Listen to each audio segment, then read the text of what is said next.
On to this now. The National Union of Metalworkers of South Africa met with employers in the bus sector, namely the South African Bus Employers Association and the Commuters Bus Employers Organisation, at the National Bargaining Forum. The purpose of the meeting, we're told, was for all parties at that particular forum to vote on the mediators' proposal, which will settle this round of wage talks. The union received a mandate from its members, we're told, to accept the proposal, effectively ending a stalemate in the talks. Let's get you an update on the way forward, bringing NUMSA's spokesperson, that's Phakamile Hlubi-Majola, who joins us via our video link this morning. Great to see you as always, Phakamile. Thanks for making time. Does this mark the end of your demands?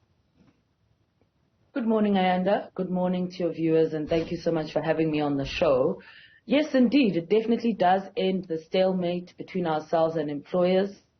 We are actually at the end of the road of this process, because on Friday we met under the auspices of the South African Road Bus Passenger Bargaining Council, together with the two employer associations, SABIA and COBIA, and all parties, including NUMSA and all the other recognized trade unions, voted overwhelmingly to accept the mediators' proposal, which is the one that was closest to what workers were demanding, and that effectively ends the stalemate. Right. So on the 19th of April, we will be signing the agreement, and that agreement will be in place until it expires next year, end of March. So my understanding is that, yeah, that's one of the conditions, right? It expires in March, but it's a 7% increase across the board and some allowances. But interestingly enough, there's a third issue there around medical aid and medical insurance, which is going to be referred to some kind of task team.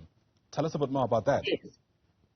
Yes, that was a burning issue in this round of negotiations. In fact, it was part of the reason we deadlocked. We deadlocked over the fact that employers didn't even want to entertain the possibility of considering a medical aid. That was the first issue. And the other issue that we deadlocked over was because the employers were not willing to budge beyond 3.5%. So the fact that we have agreed that in this year, there is going to be a task team that's going to be set up to look into the feasibility of either a medical aid or a medical insurance, which will hopefully form part of the agreement next year. And we've given that task team timelines. They've got only a couple of months within which to do this work, so that come November, when we submit our demands, we will be submitting our demands with the information and the recommendations that are made by the task team, which will then inform, the details of that medical aid or medical insurance that hopefully we will attain in the next round of negotiations. In other words, this may very well be the sticking issue once again in next round's negotiations.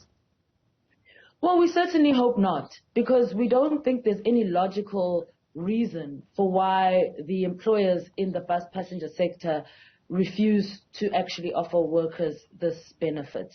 It is not a secret that working in this sector has become extremely dangerous, especially recently. You yourselves, I think, have done reports on the fact that bus drivers in certain parts of the country have been shot at numerous times because of violence that takes place along certain routes, where you've got taxi operators, rogue taxi operators, who basically think that this is the wild, wild west and they can go around attacking bus drivers. Unfortunately, it has resulted in many bus drivers either being injured, some have even died as a result of this. So we're not actually at a point where we are willing to negotiate this anymore. This is an industry that needs to evolve. They are making massive profits as a result of the subsidies that they get from government.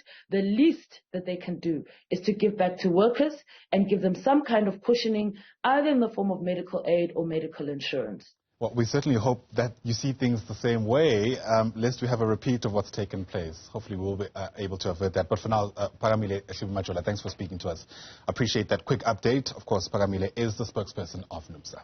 Plenty still in store for you. In just a moment, we'll get the latest from Dumisang Ndlovu, who'll bring us a conversation about the Africa Continental Free Trade Area Summit that's currently underway in Cape Town. Details on that in a bit.